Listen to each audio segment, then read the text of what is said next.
वंदनीय माता सरस्वती, उपस्थित जूरी मेंबर्स और प्यारे बच्चों, मेरा नाम डॉक्टर अनिरुद्ध रावत, मैं जनपद झांसी से आया हूँ और आज आप लोगों को एक बड़ी सुंदर कहानी सुनाने जा रहा हूँ। कहानी सुनने के साथ साथ बच्चों ये देखना मैं किस प्रकार से ये न्यूज़पेपर को फोल्ड करता हूँ। और कहानी का शीर्षक है मेहनत का फल। जो लोग मेहनत करते हैं उनको फल जरूर मिलता है। तो आज हम इस बात को सिद्ध करेंगे। एक गांव में एक राजू नाम का बच्चा रहा करता था, बड़ा गरीब था और अपनी दादी के साथ रहता था। दादी उसकी बहुत गरीब थी और धान के खेतों में काम किया करती थी। धान के खेतों में काम करती थी तो धूप पड़ती थी तो वो कैप लगाती थी। तो इस प्रकार के कैप बना देते थे और इसको इस प्रकार से लगा दिया जाता था। इसको अम्ब्रेला कैप कहा जाता है। क्या कहते हैं? Umbrella cap. वो चाहती थी कि राजू पढ़ लिख करके एक सिपाही बन जाए, उसका सपना था। अब गांव में विद्यालय छोटा था, बड़ा विद्यालय तो था नहीं। तो दादी ने क्या किया, राजू को पढ़ने के लिए दूसरे शहर भेजा, एक अच्छे शहर में भेजा। वहां जाकर के राजू को एक होटल में काम करने का मौका मिला, क्योंकि वो गरीब था, उसको पैसे की जरूरत थी। तो होटल में वो काम करने लगा। होटल में क्या क्या काम करता था? होटल में वो शेफ का काम करता था, मतलब खाना बनाने का काम करता था। और खाना बनाते समय वो शेफ की एक सुंदर सी टोपी बनाता था और ऐसे पहन लेता था। ऐसी टोपी देखी होगी आप लोगों ने, खाना बनाते हैं। उस होटल इतना बड़ा अच्छा होटल था, उस होटल में खाना खाने के लिए बहुत सारे नेता और मंत्रीगण भी आते थे और मंत्री लोग अपने टोपी लगा करके वहां पर खाना खाने आते थे और राजू उनको बढ़िया खाना खिलाता था। एक बार की बात है, इसी की लापरवाही से उसमें आग लग गई।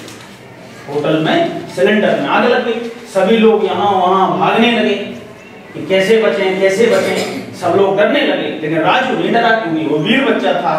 उसने तुरंत 101 नंबर पर डायल करके फायर ब्रिगेड के कर्मचारियों को बुलाया, जो लाल रंग की गाड़ी आती है, और उन्होंने अपनी कैप, फायर कैप लगा करके पूरी आग को बुझा दिया।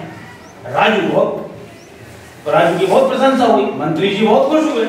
उन्होंने राजू के पढ़ने की पूरी जिम्मेदारी ली और पूरे स्कूल की उसकी फीस माफ करा दी। राजू बड़ा होकर के पढ़ने लगा और मेहनत करता था और धीरे धीरे उसने परीक्षाएं पास की और परीक्षा पास करने के बाद उसने अपनी दादी का सपना पूरा किया और पुलिस में सिपाही बन गया। ऐसी टोपी देखी होगी आप लोगों ने, पुलिस वाले लगाते हैं। बहुत ही ईमानदार बच्चा था। अभी खुशखबरी देने के लिए उसने क्या किया, अपने घर जाना चाहता था कि अब हम दादी के पास जाएंगे और ये खुशखबरी देंगे कि मैं सिपाही बन गया। तो रास्ते में नदी पड़ती थी, राजू को नाव के माध्यम से वहां जाना पड़ता था। तो राजू नाव में बैठा और नाव चलने लगी।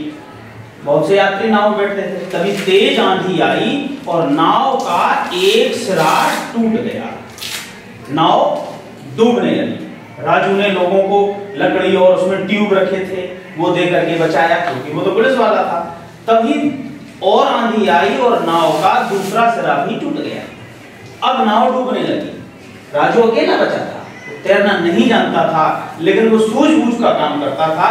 उसने क्या किया, तुरंत ही अपने बैग से लाइफ जैकेट निकाली। लाइफ जैकेट एक जैकेट होती है, इसमें हवा भरी होती है, वो पहनने के बाद डूबता नहीं है व्यक्ति। लाइफ जैकेट निकाली और उसको राजू ने तुरंत ही पहन लिया। इस प्रकार से पहन लिया और अपनी जान बचा दी।